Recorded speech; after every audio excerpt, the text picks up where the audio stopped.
Good evening, everyone. Two huge things, of course, crushed the news cycle the last few days. It's hard to find anything else almost.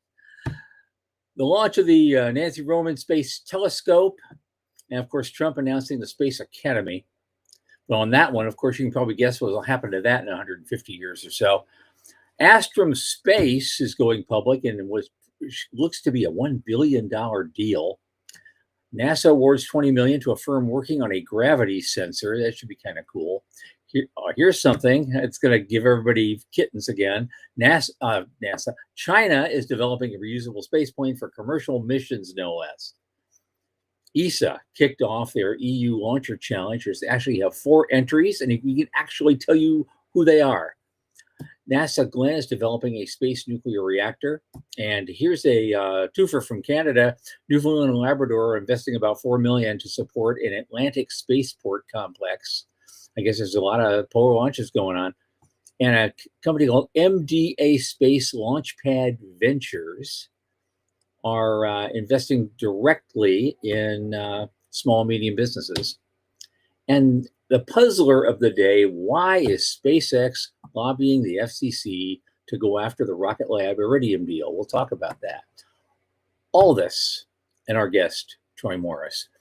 From the news desk at the Center for Space Commerce and Finance, my name is Thomas Andrew Olson, and this is The Unknown Quantity.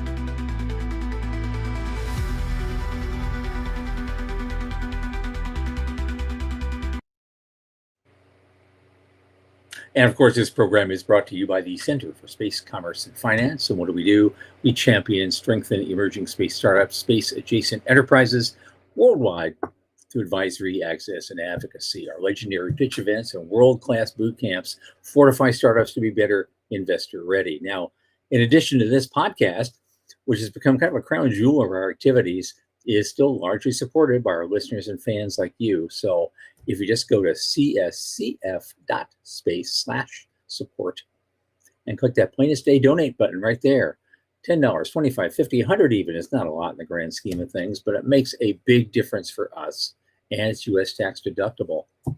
And to sweeten the deal, we have a special offer this month. Donors will receive a free special report in their inboxes on the first 25 years of new space, how we went from nothing to 700 billion in the space of a single generation. And I wrote it myself. Inspiring material.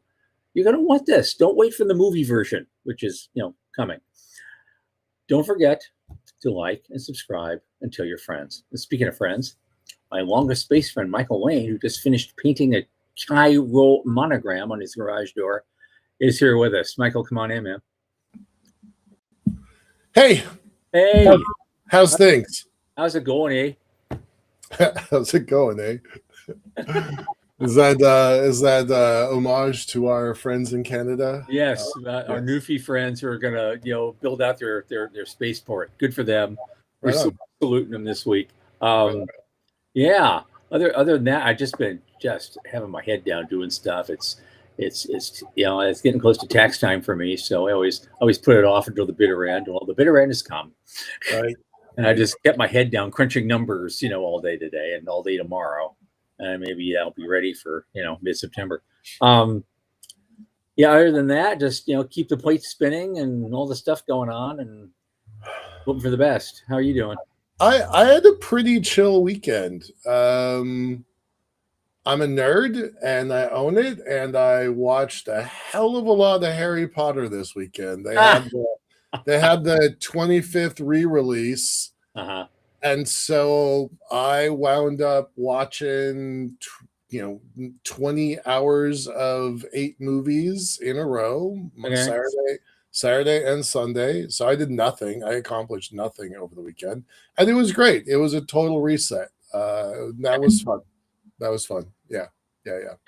Here's my problem. I did some work in the yard and some hedging type work with Bev, and I did its thing. Yeah, they put this thing along a fence line and drag it around to do all this stuff. And I kept having to squeeze into places I don't belong to try to, put these things in place in between the places. Well, I got so bent up and destroyed over it. And this is what happens when you reach my age, man. Don't do it, because you have to. You're spending the whole day squeaking through this. You're getting the whole day, and you're just wrecking yourself, and you're getting this thing done. And at 36, I probably just could have shook it off and gotten up the next day and do it again. Right. But no, man, it took me all yesterday to recover. Right. Yeah. But just one creaky mess. Oh man, that's just that was horrendous. But nice. I'm still here. Right. Still, keeping the dream alive. All right. Well, let's look at what's going on here. What's going on today? Okay. Well, it's because this was, I scroll down in that one place I go to, I get all these news items. Sure. And for like 4 straight days, there's nothing except the Nancy Grace Roman space telescope launch. It was just half of everything. I had to search, like this through the hedge to find any kind of other link to something that wasn't that. Yeah. And so I thought, okay, they're telling me we got to talk about it. So it's up there. It's lifted off. Whole new way to look for exoplanets and maybe life on exoplanets and who knows what else. And so it's a big day. It's an expensive day, obviously. So that's why they're making such big news out of it too, I'm sure, because this has been years in coming. And God knows how much they spend on that. Because I don't know. I actually was looking, but you'd think that they would say it since it's been 4 different administrations have tried to kill this thing. So it's kind of a miracle that it flew at all. But then they couldn't save a perfectly good one that's already up there. These same people, right? You can't have too many telescopes, man. I'm going to push back on that. There's absolutely. No pushback required. I mean, how do you miss the target? I kind of love where it's going to the Lagrange point, right? Not the one I was talking about, Earth Moon Lagrange, but Sun Earth Lagrange 2. Way on the far side, in the quiet place of the solar system, looking out into everything else. I'm excited about that. Yeah, that's going to be fun. So this was actually kind of a twofer. We've mentioned it briefly. Of course, Trump announced the Space Academy. I still think, which is great. I think it's deserved. There's still some wrongness to it, but I figure they have 150 years to work that out. And you'll see the link. That's why.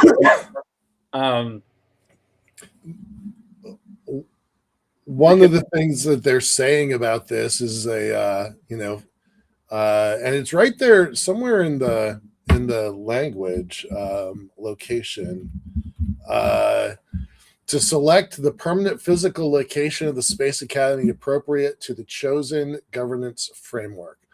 And everybody is like, well, you don't have a choice. You have to put it at the Presidio of San Francisco.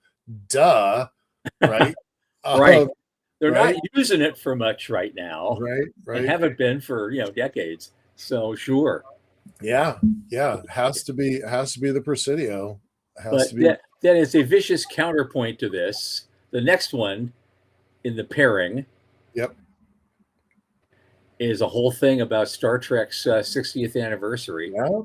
And how to celebrate it.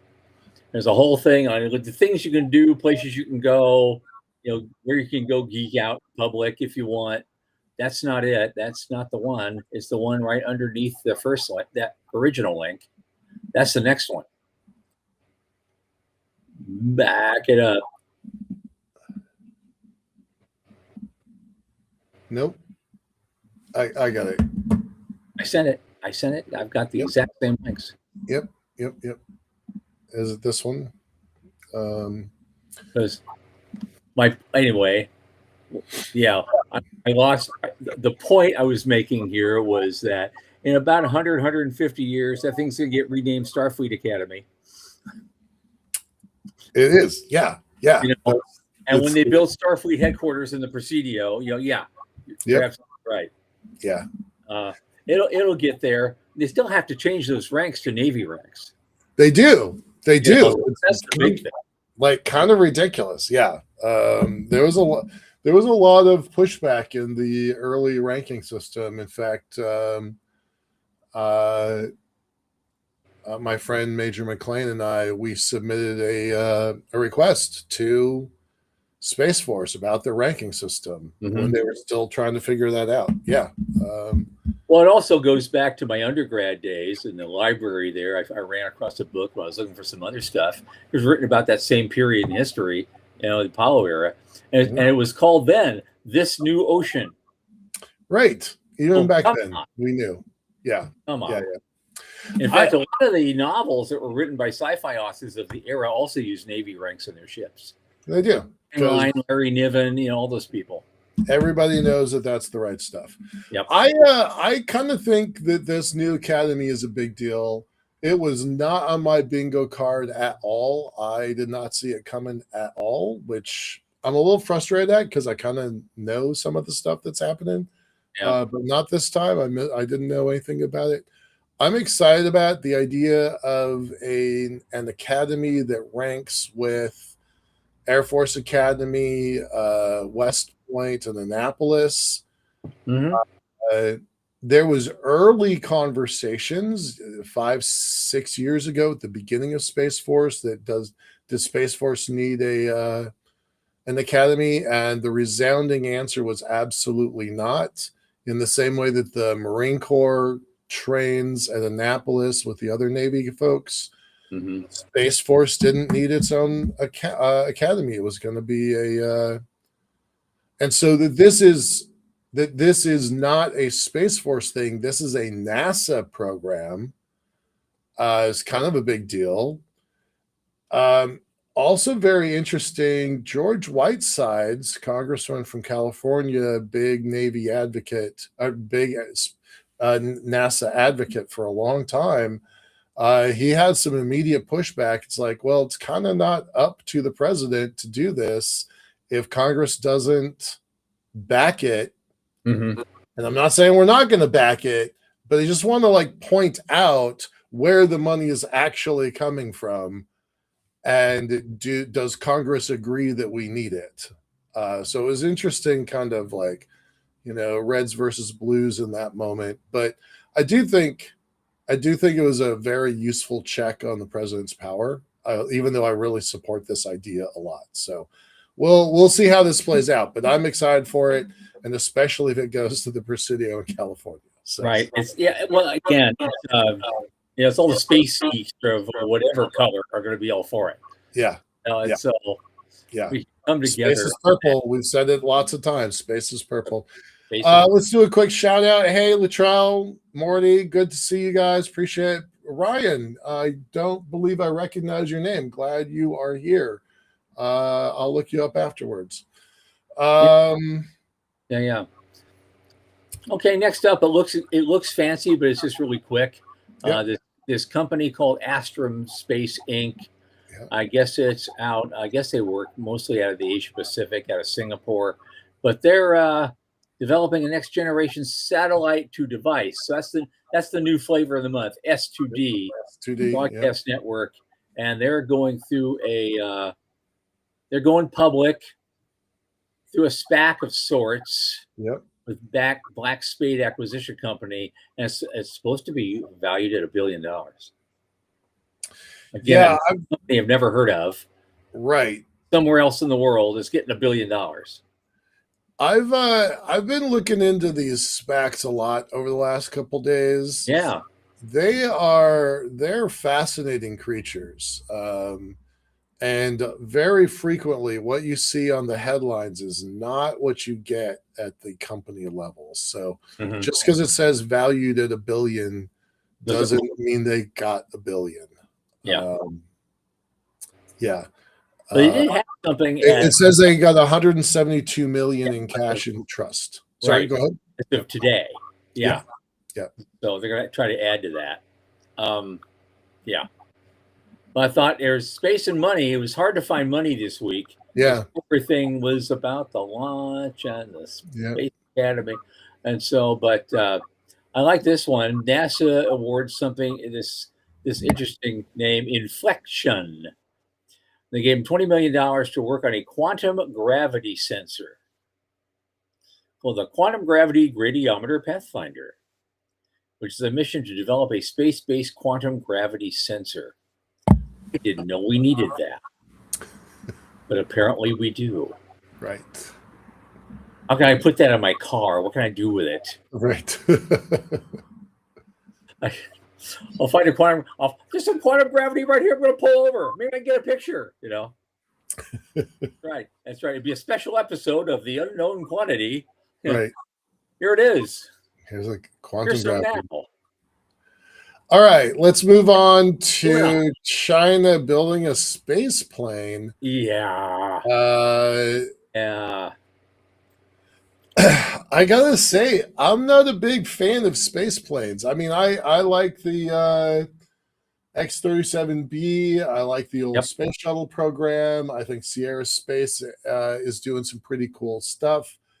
Black Star doing some cool stuff. So which design did China borrow to make? X-37B. Yeah, no, that's thinking too. Yeah, no, that's what they do. Yeah. Well, they want to use it for space tourism. Yeah, well, this is the second one that came out of China since Blue Origin closed down its suborbital, roller coaster ride. Well, they got 10 times the bodies to throw at any problem than we do. Right. So their organizational structure is completely different. No, you have 10 engineer, we throw, you have one engineer, we throw 10. Right. And we'll get it done. We'll figure it out. Right. Yep. Okay. Well, good luck to them. Yep. But we predicted this was going to happen. We did. We did when they're starting to shut down the other stuff. It says, well, somebody's going to pick up that slack. Yeah. Unfortunately, it's our biggest adversary. Hello, gee, who saw that coming? Yeah, right. And Michael. I didn't. So I had a conversation with some folks trying to put together a spaceport a couple days ago on Friday, and I don't have a lot of confidence in horizontal takeoff. We've talked about it before. Right. Where do you stand that's on what building? That's why all our launch facilities are the vertical ones. That's why we have a shortage. They spent 2 decades ago, they started building out for horizontal launch, and now they're just sitting there dying and gathering dust because nobody went there. Right. I think the day has come where these are. I'm not going to say they're dead tech, but I do think they're driving themselves into a cul-de-sac. But we'll see. But like the Chinese and the X-37, that's a vertical launch, isn't it? Yeah. You can come back horizontally all you want. Yep. So that's the problem there. Okay. Let's go. What do we got? Oh yeah, ESA. They're doing the first European Launcher Challenge, and they actually signed some contracts between ESA and some launch service providers. And the first 4 apparently are ISAR Aerospace, which I've heard of. I know Rocket Factory Augsburg. You know those? I don't know those. Yep. And PLD Space. PLD Space, I know them. Maya Space, I'm not so sure. That thing's huge compared to the other ones. Yeah. And so, but this, they've been talking about this for a while, the European Launcher Challenge. It's the first time I've seen actual people making actual hardware that got an actual go-ahead and some money to go do it. And so I thought it was worth noting. Well, and it's big money too. RFA gets 186 million, PLD 158, ISAR 197. Like, these are good contracts if you can get them. So Yep. That's pretty neat. Yeah. And again, it's all that about sovereign again. That big the S word. They want sovereign capability. Mm-hmm. And eventually they will get some. Next big thing. I like this. I kind of like this one. NASA Glenn is helping develop a nuclear fusion powered interplanetary spacecraft. It's called the SR-1 Freedom's Nuclear Power Module.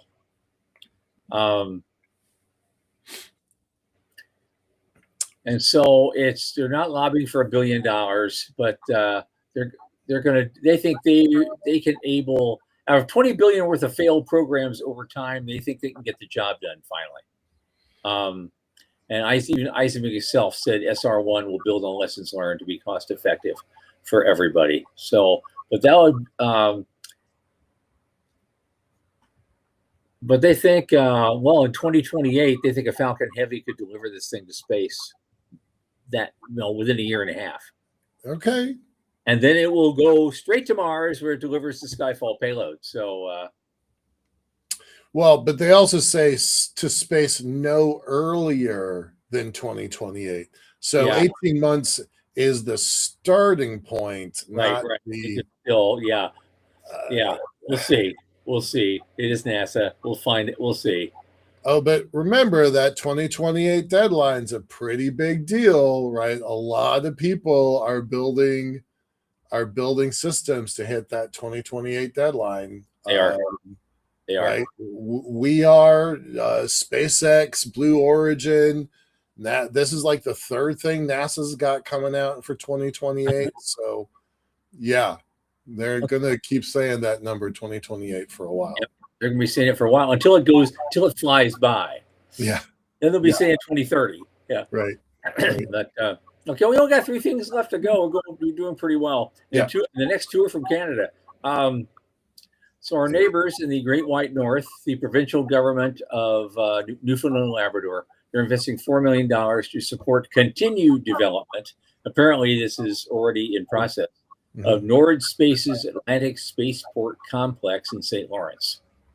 And they want to create and attract high-skilled jobs and attract private sector investment and strengthen economic opportunities throughout the province. And so when you're that far north, what are you attracting? What do you get there? Just better, more. I want to say better polar orbits. There's got to be other stuff.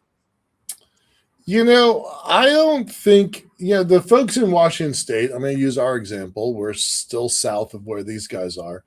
But Alaska and Washington State, they've done pretty well trying to make a plan for polar orbits. But read the fine print here. This investment counts as a loan, $1 million term loan, and a $3 million forgivable loan for the creation of up to 100 new full-time permanent positions by 2033. That's what's really happening here, right? And I bet you that definition of 100 full-time positions is going to be very flexible. So that's what I think is happening there. Okay. Well, here's what adds to it then. That next link is another independent outfit called MDA Space Launchpad Ventures. And I guess MDA Space is launching this. Launchpad Ventures. They'll make direct investments in Canadian small and medium-sized businesses developing space and defense technology. And they've identified 25 focus areas, which they call Canada's sovereign priorities. Oh, there's that word again. And so businesses seeking investment can apply easily through an online form, and the link is in the article. And so they did something called Launchpad in 2018, and they did some things, and now they're launching something bigger, and they're doing it again. Maybe some of it will find its way to the facility in Newfoundland.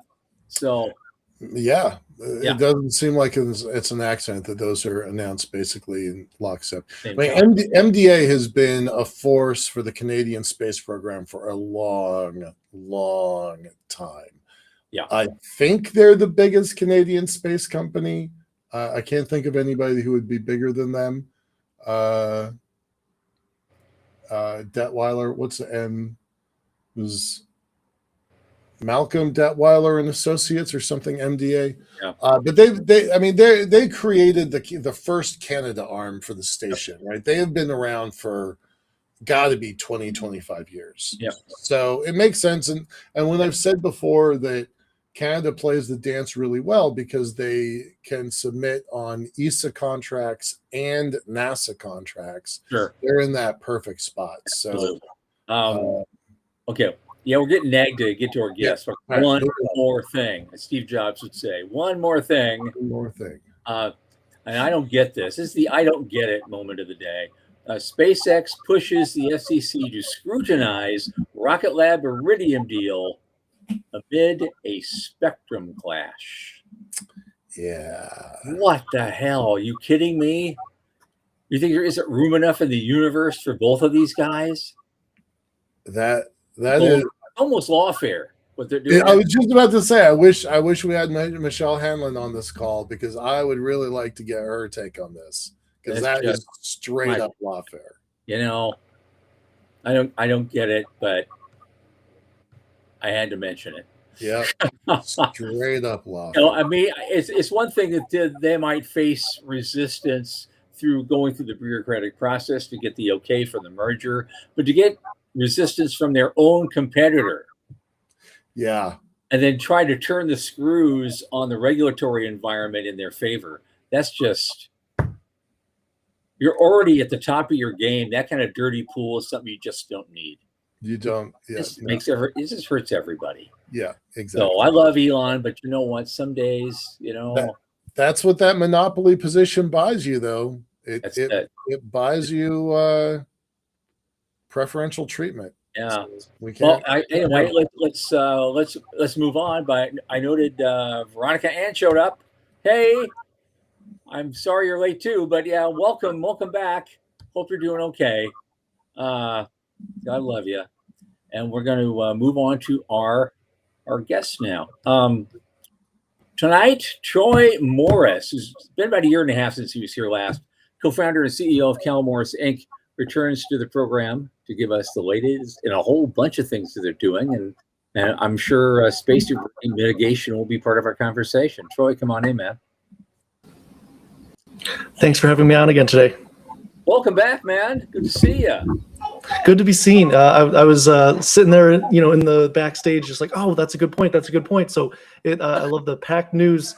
You don't give us 90 seconds to chew on the first piece before you're handing in the second. So I enjoy the speed you guys are cutting through tonight. Take notes if you want to talk about one of the things we just is there something you want to talk about? All right, we'll just put a quarter in. You go, man. I think the best and funnest part is one that would make my mother-in-law proud. Star Trek. Obviously, of all those great topics, that's the one of, it was something that our company is a few days, if not weeks, older than Space Force. So as it's elder, getting those names and those norms that people are expecting is a key detail. So I think that's the safest opinion I can give on a whole myriad of other, between telescopes up and down and other big things. I think that's the safest place I can say is, yeah, I think we all want a little bit more Star Trek in our day-to-day. Right. Absolutely. 6-year anniversary. Okay, so how's it going? I know you guys, because 4 years ago, you guys participated in my business plan competition in Paris. And that was so much fun, especially the boot camp part. So are you still building that machinery? It's going to bring down aging boosters?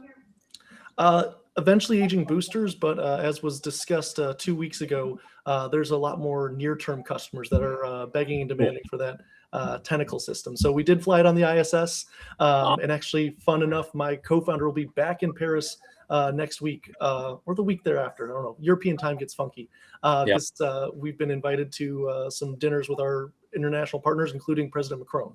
So it's going to be a triumphant return for us back to Paris because we've gone to space, proved the hardware, have a customer, and now, well, I don't get to eat the dinner, but one of my co-founders gets to eat a very nice dinner with some very nice people. So it's been a heck of a journey over those last few years here. So tell us about Paris a little bit. So it's the city in France. No, so it's something that I earned that. That's fair. That's fair.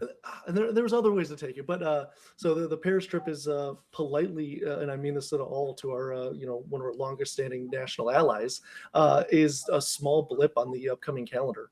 It's something that KMI has been engaging with the United States Department of State, Commerce, other organizations, and we were invited. We honestly first thought it was spam. Of hey, the president, the office of the president wants to invite you to this. Like, yeah, sure, whatever.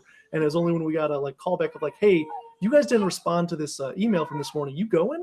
And so it was something that we started to recognize. Like, yeah, we're being invited to Austin and San Francisco and New York and Paris because what we're doing is a new capability. So for those who aren't aware, hi, I'm Troy, co-founder, CEO for KMI. KMI Space, we are building the tow trucks for space. So if you go to our website, you'll see some of the hardware we had up on the International Space Station. That was to provide the unprepared, uncontrolled, uncoordinated grapple of how do you grab stuff in space? If you don't have a few astronauts sitting in a space shuttle ready to point at the exact right spot you want, as we saw with STS-51A and a few follow-on missions, it's really hard. And so being able to go up, securely grapple with something non-destructively and then release it is something that KMI has now proved out hundreds and hundreds of times.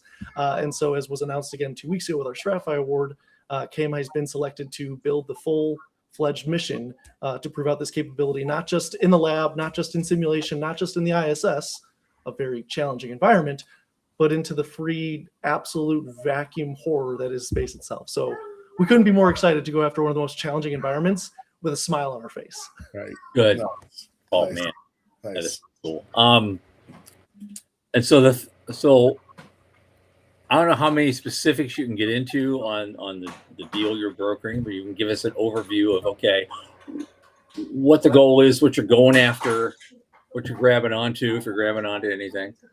Yeah, so I'll be able to speak in some vagueness for some parts and some assurities for others because the guilty parties haven't been named, but more details are currently with their press office. So I am fighting to be able to say more soon. Stay tuned to KMI social medias. I think our LinkedIn is obviously the most active one for the aerospace industry. So we were one of the 11 groups that were announced down at Fed Supernova by the Director of Space Force, Arthur. Many of his good peers on stage. Most of them have helped us very personally of getting this Stratfi from, okay, we have a phase 2. We built this tentacle system. It flows on station. How do we get this to go do something? How do we make an impact? How do we go prove out a capability for the warfighter, for the commercial customer who's waiting right there second in line? And so this mission that will be fully announcing more details over the coming weeks and months, it will be to go up with a full spacecraft to commission it. A lot of steps on the ground before we get there, but commission it in space and go after a number of real, actual, existing satellites to grapple, control, and deorbit those objects. Okay. So the who's, the what's, the where's is to be announced, but it's something that this is the full mission where we've done our practice shots. We've done 10,000 swings back in the lab, Right. and so now we're able to take that out to do this full mission, tentatively ready to launch on our side by the end of next year. But with launch windows under the constraints that have recently happened, we're expecting to be up in the air Q1 of 2028. Oh, cool. Let's back up for a second because you said something really important that I don't know that all of our audience really understands. The difference between a TACFi and a StratFi, but then go back in time. What do you have to do to get a StratFi? Because there's a lot of filters between I have an idea to I'm funded with a program. So walk through those steps. I have never quite stepped back long enough to look at the from TRL 0 of, wouldn't it be cool to do something in space all the way to StratFi? I have never chained that linkage long enough together. Okay. That is an existential dread that I love. I'm gonna have to get a few whiteboards together to track them all out. But okay. For us, it was something that in the late summer, early fall of 2019, my two co-founders, Adam Call, Austin Morris, and myself, all working in our corporate jobs outside of aerospace. We're all aerospace adjacent. We are seeing, wow, this reusable launch thing's really cool. Well, other people have solved launch, so I guess we kind of missed that boat. I guess we'll just have to wait for the next once-in-a-generation type of scientific. Wait a second. What happens when people get to any new place? they create new problems. So you get to California for the gold rush, you're like, great, who's going to wash our pants? Who's going to make our food? Suddenly you have some of the biggest domestically owned businesses in the country coming directly descended from the gold rush in California. So while I'm no good at a walk and I, barely can wash my own shirts, we found instead it was mobility. That was the area that if you're going to have all this activity, all this human launch, all these things going up, good, bad, and otherwise, some of them are going to fail. And already we were aware of the space debris issue. I think that's what we were last talking about, Tom, last time I was here, is there's these rocket bodies, there's these defunct satellites, there's these newly launched satellites that just get in a death spin or they never turn on.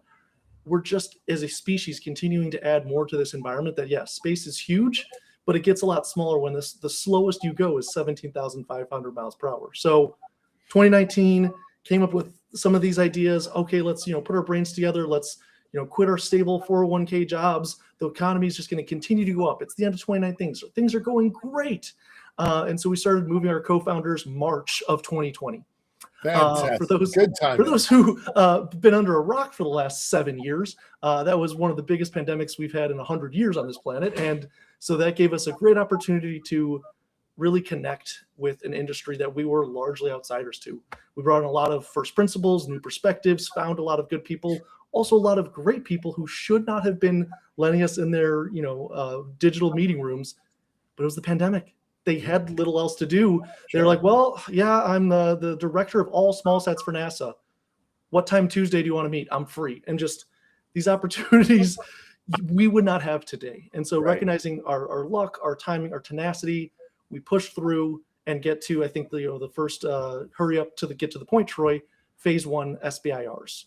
So small business innovation research, landed a few of those in the July of 2021. We're able to finally pay ourselves, bring on our first employees, and begin a few research programs with partners. Those were STTRs, if we're being technical, but we won some SBIRs, some STTRs, and advanced those to a phase 2. Phase 1 is a little bit of, okay, you had a neat idea, you put it on a few pages of paper. It's a white paper.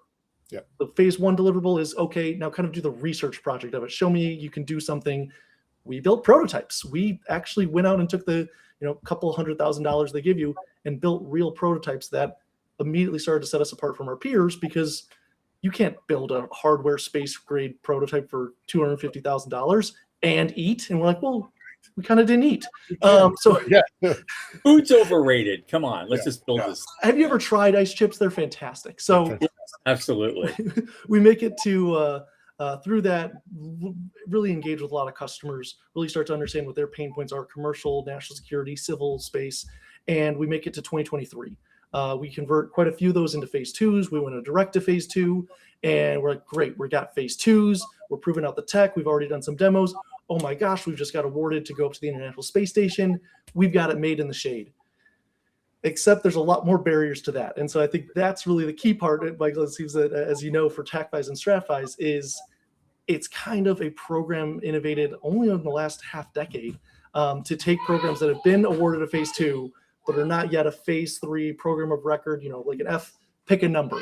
Those are programs of record. When you see an airplane at the air show, that is a program of record. When you see an idea in your LinkedIn feed or your Instagram or Twitter, that is something that's still living in the valley of death. That is something that is trying to prove itself to the customer, saying not only is it real, but we can build it repetitively, it can work repetitively, and it works reliably.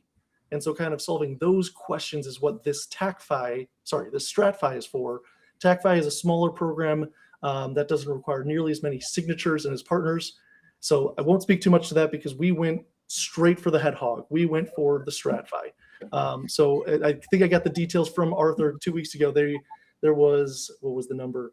562 million brought together by us and the other 10 companies selected at this StratFi announcement in Austin 2 weeks ago. And with that, $245 million US dollars. Again, $250 million were pulled in, matching private capital. And so that's really the key piece for StratFi and versus an SBIR phase 1, phase 2, is that matching component of, we had to prove ourselves not just to a government champion and to the, I say this with all the love, contracting regulators, but also to private commercial customers, the investment industry, finance partners, capital partners, and we actually are one of the rare StratFIs that have ever brought a U.S. state to participate in the funding program. So I am biting at my fingertips to be able to share that. Not only are we doing one-offs on the International Space Station, let's get the states involved. They're part of this federation last I checked. So the United States really coming together at the state, federal, and private level.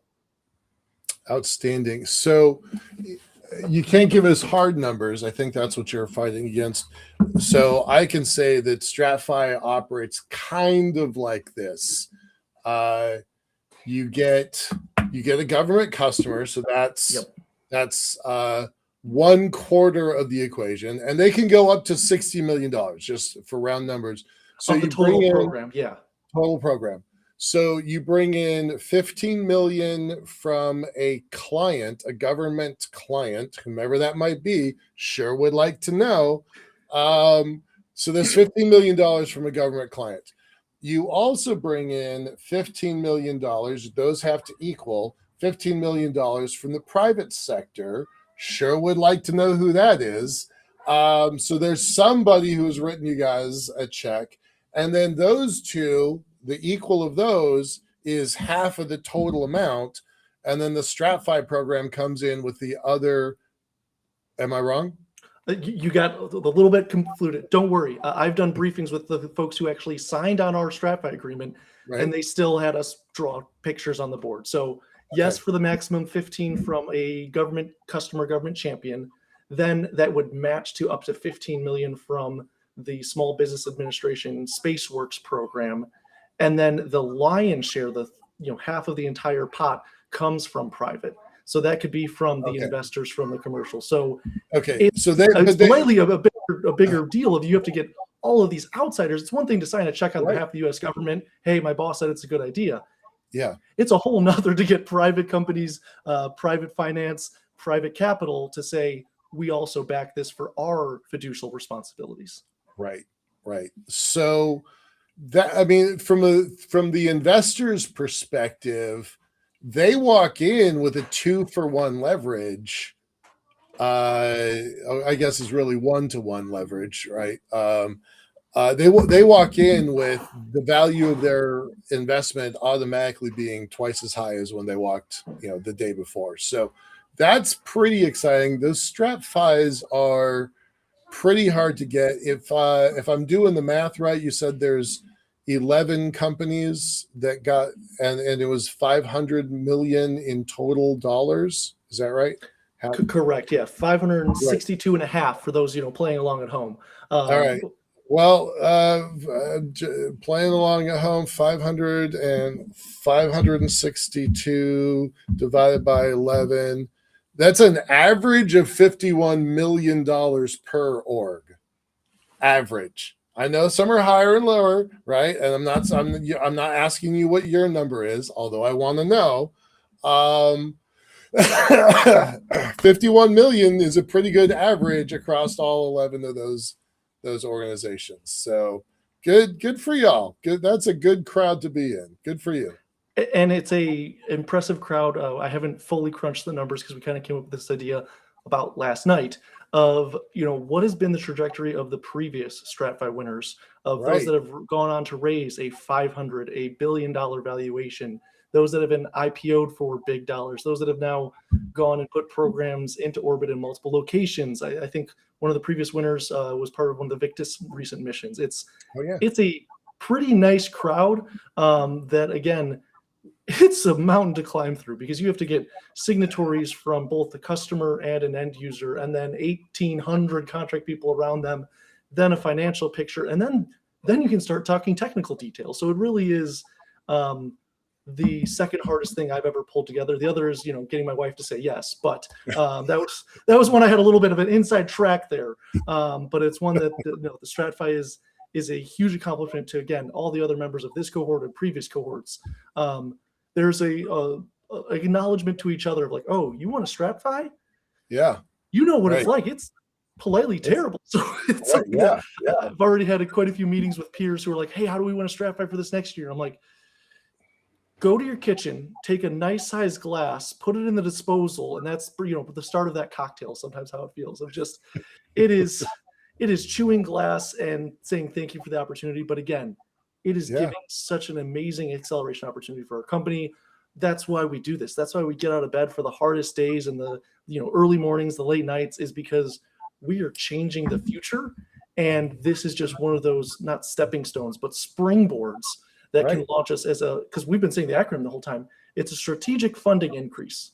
It's a very simple acronym. It kind of only is the 3 words that somehow shrunk down to save half a breath, but a strategic funding increase is exactly what this is the backing of the U.S. government, the Small Business Administration, and private capital of what KMI is doing. Well, you had an interesting idea there, kind of buried in the middle there.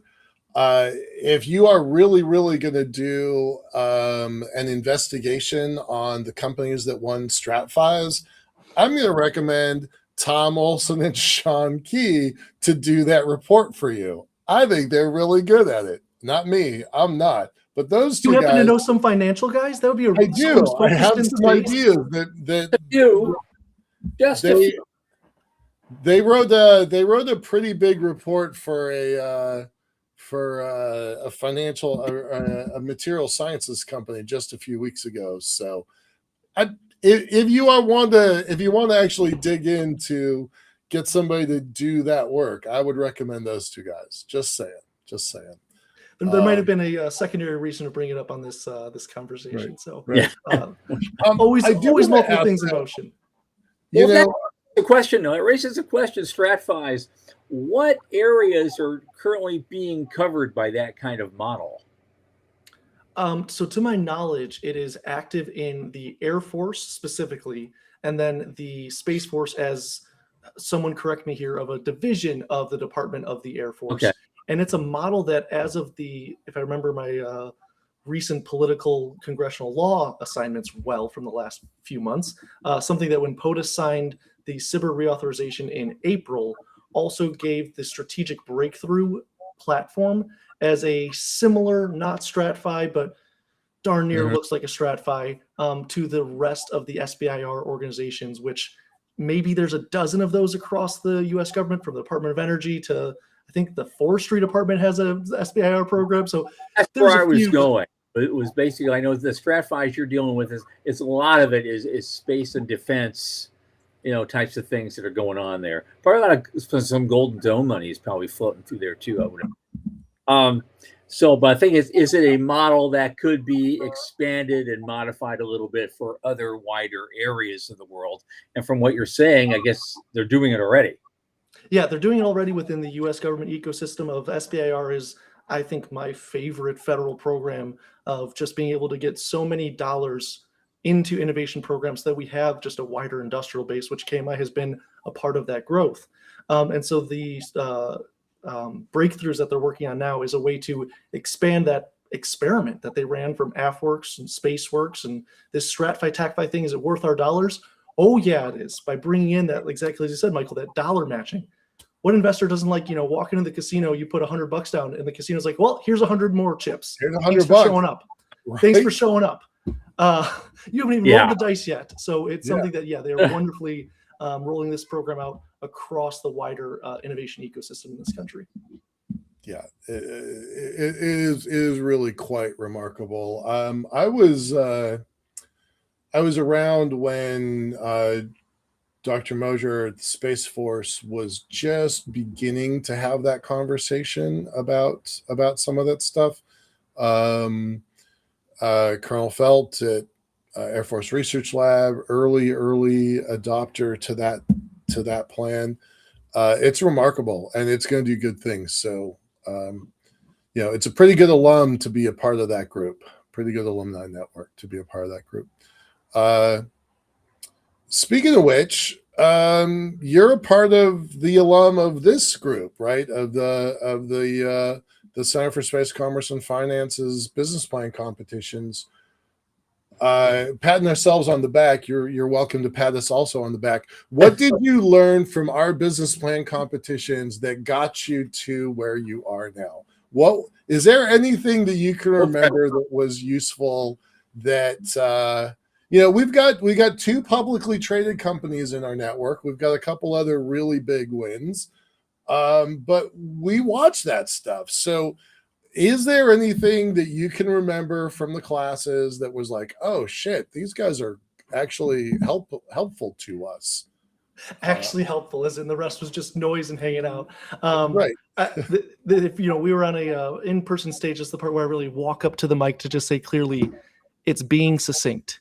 I think that was really one of the key parts of this, is that particularly in aerospace, but any science, technology, defense tech, anything that has just all these amazing widgets and phenomena and all these great details you really just want to sink your teeth into. No one cares how much you know until they know how much you care. And you can say that simply by being, this is the point. KMI is going to change the way that mobility happens outside of space. Others get us to orbit. KMI is what's building the USS Enterprise. KMI is what's building these giant shipwrights of space. It starts with this mobility layer here in the 2020s, the 2030s. That's how we get to Star Trek. I think Starfleet, they missed the mark by a few hundred years. We're going to get to that stuff sooner. But it's about finding how can you get to the point, get people interested, but then you can lay them down with all the thousands of van der Waal forces and exciting pieces. But that initial, how do you set that hook? Yeah. Cool. I like that. Tom, they were in the Paris competition. They were in the Paris BPs. Yeah. I wasn't at that one. We had done a public program like that in several years. Remember, through COVID, you and I were doing those online, virtual online versions, and that was the first time we actually got to break out into the real world. They were letting people, in the door again to have an actual conference, and so putting that together was quite a hunk of effort. But the competitors, all you guys, were absolutely amazing. And I think I even mentioned it on the stage. All of these guys need to get money. We can only give out an award to one group, but God, all these guys deserve funding. They're just absolutely amazing. We had an amazing couple of days with you guys and going through the boot camp and doing stuff. And it's like, wow. That was and remind me, was that IAC 2021 in Paris, or that was a different year? 22. 22. Okay, 22. Okay, because that I don't know if I told you this story at the time. I was on my honeymoon when I was there in Paris. So that's the kind of support that founders really need to be able to get this, is that my loving wife joined and interrupted our Paris honeymoon through France and all these other great, amazing places to sit in a room and listen to me and a dozen other nerds talk about the most amazing things in the world. And we're still married to this day. So that's what I was like, I think I know for both of you.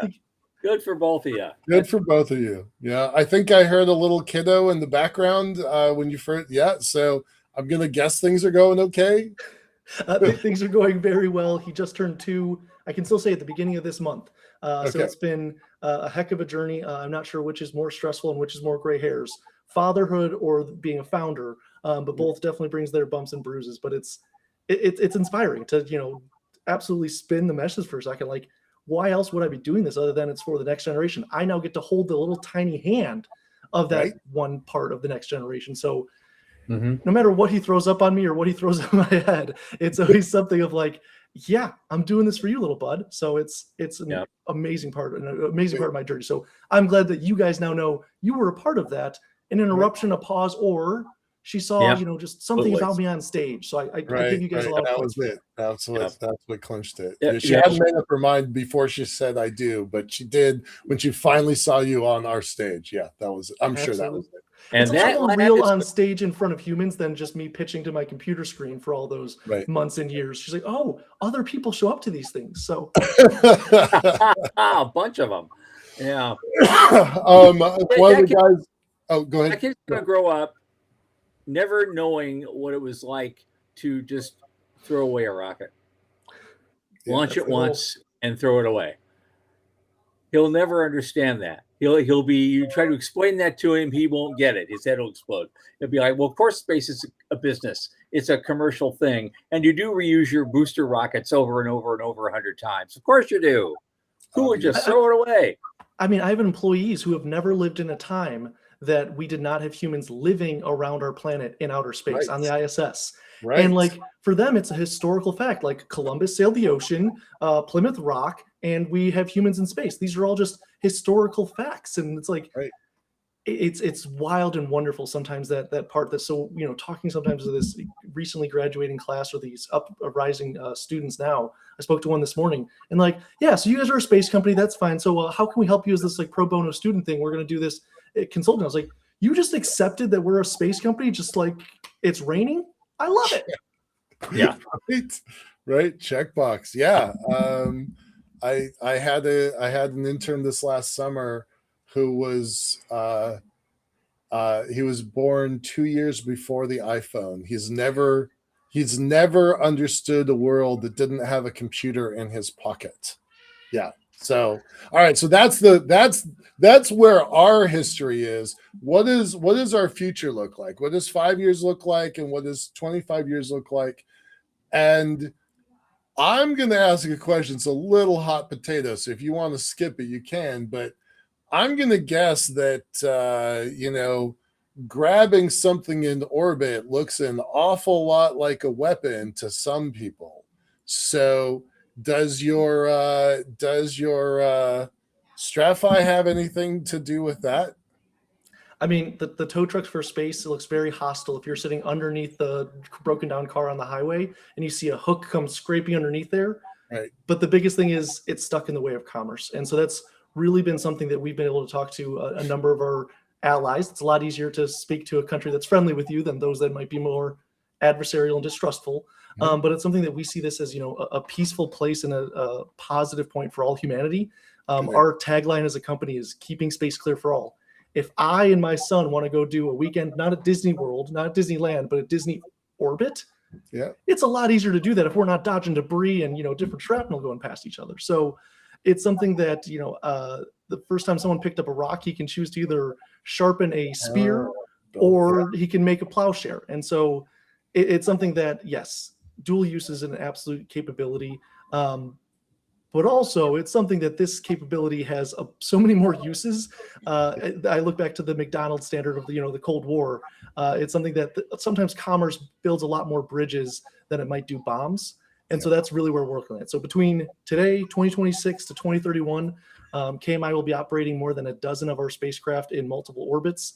In 2031, we'll be operating around $100 million in annual recurring revenue. And we'll be already having purchased and starting to build out our collection station. So this is something that if you really want to be able to scale and succeed in space, yes, you can launch. Yes, you can come back to the atmosphere and go back and forth every time. But I get lazy. I finally started putting drinks in my fridge instead of just going by one soda at a time down at the grocery store. It makes sense to position your resources near to where you're operating. And that's going to be just the same for space. So 2031, it's going to be a wonderfully, amazingly mundane year for KMI as we're just continuing to operate these spacecraft to go and move things in space the same way that airplanes land every minute across the country. We don't get news updates on those anymore. It just happens. Right. Yeah. Brilliant. All right. We got 2 minutes left. Talk fast. 25 years. 25 years, that puts us 2051. I hope I'm still kicking here telling funny stories. And so at that point, that's where we're at Shipwrights. We've done factories in space. We've done space to space from Lagrange points to the moon. And it's something that it makes economical sense to just build in space. And so that's something that some of the investors we're talking to now are looking at. Hey, this is cool for the next few years, but we're family office. We're looking at long returns. How do we do that? It's the step of touch. It's the mobility. It's how do you actually do the step of today, building the knowledge for tomorrow. So 2051, we're building stuff in space, bud. Right on. Good. No. Well, by then, I hope your son is joining you up there. If my wife allows it, if she allows it. Dad's job and goes up there and then he's flying around. He's representing the company and he's doing a lot of good work. And he loves it as much as you do. Yep. I wish that for you. That's the little dream. Absolutely. Troy Morris, co-founder and CEO of KMI Space. Lots of stories to tell, and we're going to have you back because there's a few stories you couldn't tell this evening, which we would like to hear about later. So come on back, man, and stick around for a few minutes afterwards. We'll do a wind down. I'd love to. Yeah, appreciate you guys having me here again. Look forward to more updates. And again, by the time we get on here for a full conversation, there'll be 85 things that we'll even forget about this. The Stratfi, that was a small little springboard for you guys now. Right. So that's the wonder of space is we're building bigger and better. So thank you so much. Okay, thanks so much, Guy. See you soon. Okay, amazing show. As always, we find these people for guests, wonderful people. And we're going in a little bit different direction on this Thursday. We're going to be looking at space business development in Africa. And our guest is, I have to pronounce this right, Barry Abdoulaye. I think you pronounce it. He's the CEO of AASQ out of Central Africa. And he's been doing a lot of interesting things, judging from what I saw in his profile. So we're going to be talking a lot about that and how that's going to factor in for the next 25 years, and the effort that Africa will be making, and to join the future. Yeah, right on. Cool. Guy we had in our panel at ISTC said, "Oh yeah, Africa is going to own the future." Kenya, Ghana, the African Space Agency. That's it. Yeah. Good on you, man. I hope you do it. So we're going to talk more about that on Thursday, and Monday is Labor Day, so we're not going to. We're doing a rerun on Monday. We're going to take a little break, but then we have a guy who's inventing a warp drive on the following Thursday, so that'll be fun too. And we'll talk about. Is that me? No, that's Greg Hodgin from ZC. Okay, all right, cool. So keep that in your minds, and we will be back on Thursday. And of course, for Michael Laine and Sean Key, remain Thomas Andrew Olson. Keep watching the skies. Truth is up there.